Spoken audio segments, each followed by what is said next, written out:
Assalamualaikum warahmatullahi wabarakatuh. Berjumpa lagi dengan saya Siti Umi Fitriah dari Kota Salatiga.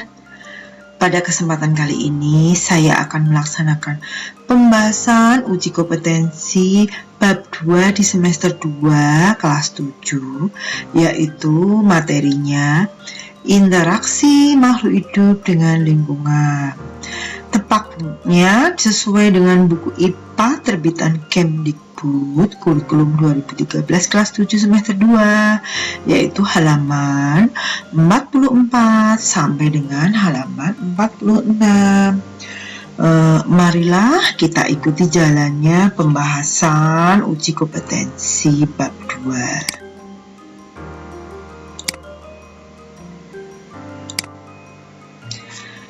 Tetapi seperti biasanya, sebelum saya lanjutkan, saya mohon sekali dukungannya untuk perkembangan channel saya, yaitu Umi Fitri Espansa.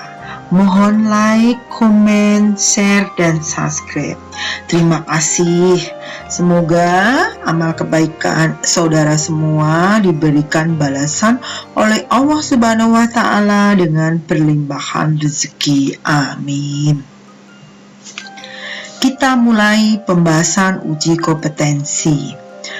Perhatikan gambar 2.13 ini ya. Ekosistem sawah dan berbagai permasalahannya. Ekosistem sawah merupakan salah satu ekosistem buatan manusia yang bertujuan untuk memenuhi kebutuhan pangan masyarakat. Tumbuh-tumbuhan yang dikembangkan pada ekosistem sawah umumnya merupakan produk-produk pertanian seperti padi. Namun, pada kenyataannya, padi bukan hanya sumber makanan pokok bagi manusia, tetapi juga bagi makhluk hidup lainnya. Akibatnya terjadi aliran energi dan materi dari padi ke beberapa makhluk hidup lainnya yang mengakibatkan menurunnya jumlah sumber makanan pokok manusia. Salah satu contoh makhluk hidup pemakan padi pada ekosistem sawah adalah serangga ya. Ini serangga. Banyaknya serangga yang mencari makanan pada ekosistem sawah mengundang kehadiran katak pemangsa serangga. Akibatnya, para petani juga harus berhadapan dengan katak yang banyak berada di sawah. Hal ini tentu akan mengganggu aktivitas pertanian masyarakat. Oleh karena itu, petani melakukan banyak upaya untuk mengatasi permasalahan tersebut. Berkaitan dengan bacaan di atas tadi ya, kita disuruh menjawab beberapa pertanyaan sebagai berikut. Yang pertama, jika para petani melakukan pemberantasan serangga, apa yang akan terjadi pada populasi padi dan katak? Jelaskan. Populasi padi akan meningkat karena kataknya kan diberantas oleh petani sama serangga ya. Ya, pemberantasan serangga oleh petani sehingga serangga yang tadinya makan padi, padinya utuh karena serangganya dimangsa oleh petani. Ya, karena pemangsanya berkurang. Sedangkan populasi katak akan berkurang karena jumlah makanannya berkurang ya. Katak akan berkurang karena serangganya kan dibasmi oleh petani. Seperti itu ya, terjadi itu peristiwa makan dimakan. Kemudian yang kedua, apa saja yang mungkin mempengaruhi keseimbangan ekosistem sawah tersebut? Coba identifikasikanlah 5 komponen abiotik yang ada ya. Abiotik kan tidak hidup ya. Di sini dicontohkan air, udara, batu-batuan, tanah, dan pupuk. Ini semuanya abiotik. Nomor 3, apa yang akan terjadi jika produsen pada ekosistem sawah tersebut habis karena suatu bencana alam? Misalnya terjadi banjir, padinya habis. Apa yang terjadi? Jika populasi padi habis, maka akan terjadi gangguan ekosistem karena padi merupakan produsen yang menjadi sumber utama aliran materi pada ekosistem sawah. Selain itu, petani juga akan mengalami gagal panen, sehingga petani sebagai konsumen tidak punya sumber yang dimakan karena produsennya padi musnah, terbawa banjir, seperti itu ya.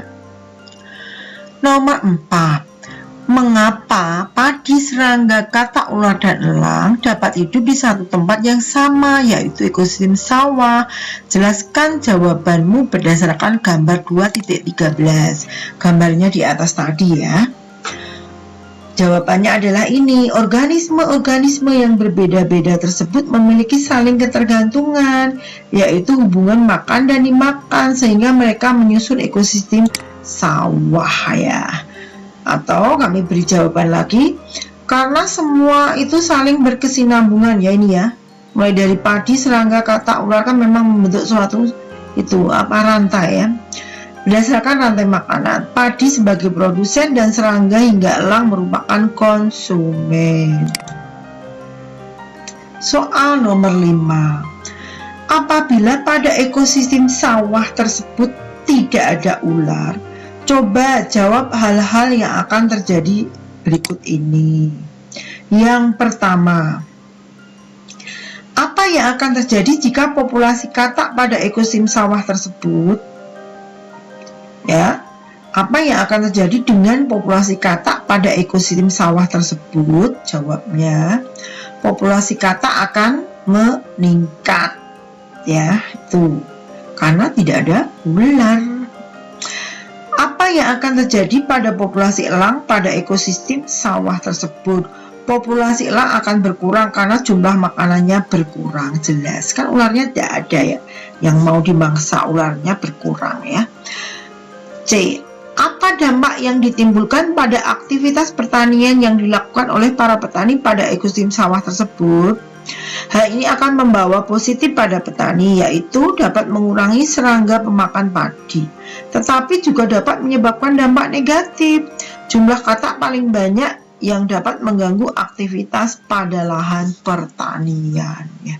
Jawabannya adalah itu ya. Kita lanjutkan nomor 6. Perhatikan gambar berikut. Nah, ini ya. Di sini ada sungai ya. Kita baca aja. Sebuah pabrik terletak berdekatan dengan sungai. Ya, ini ya. Yang mengalir melalui perumahan. Pabrik ini perumahannya di sini. Pabrik ini beroperasi setiap hari. Penduduk perumahan yang terletak di sebelah timur sungai sering mengalami permasalahan iritasi pada mata mereka. Sedangkan penduduk sebelah barat tidak mengalaminya. Mengapa hal tersebut dapat terjadi? Jelaskan. Karena arah gas pabrik menuju ke timur ya ini ya. Nah ini. Bukan menuju ke barat. Sehingga penduduk di sebelah timur mengalami iritasi pada mata mereka. Ke arah sana. Sehingga ini penduduk mengalami iritasi. Nomor 7. Gambar di bawah ini memperlihatkan contoh saling ketergantungan yang terjadi pada organisme perairan. Sepanjang hari, organisme-organisme tersebut memberi dan memanfaatkan A atau B, ya, seperti dalam gambar. Pertanyaannya ya, A B gitu ya. Apakah gambar A dan B di atas dapat mewakili saling ketergantungan organisme? Jelaskan ya. Ikan kecil, ini tumbuhan sebagai produsen dimakan oleh A ya, dan seterusnya. Jawabnya ini ya. Jawabnya iya, saling ketergantungan karena tumbuhan air dapat menghasilkan oksigen untuk ikan besar, ikan kecil, serta bakteri. Dan tumbuhan air itu pula dapat dimakan oleh ikan besar. Ikan besar juga dapat memakan ikan kecil, tetapi saat ikan besar mati akan diuraikan oleh bakteri. Sehingga jawabannya adalah ini ya. Iya, memang ini terjadi siklus ya. Berbentuk lingkaran karena ini ya, produsen dimakan oleh ikan kecil, biasanya ikan kecil dimakan oleh ikan besar mati diuraikan oleh bakteri menjadi unsur hara diserap lagi oleh tumbuhan air, untuk menghasilkan oksigen dan zat makanan kembali dimakan oleh ikan kecil ya, seperti itu. Jadi membentuk suatu siklus ya. Ternyata pembahasan materi mengenai ini ya, interaksi sudah selesai. Mohon maaf jika saya dalam menyampaikan terlalu cepat dan banyak kata-kata yang salah. Ya, untuk selanjutnya tolong dipelajari ya. Bab selanjutnya untuk pertemuan kali ini saya akhiri. Assalamualaikum warahmatullahi wabarakatuh. Terima kasih semuanya.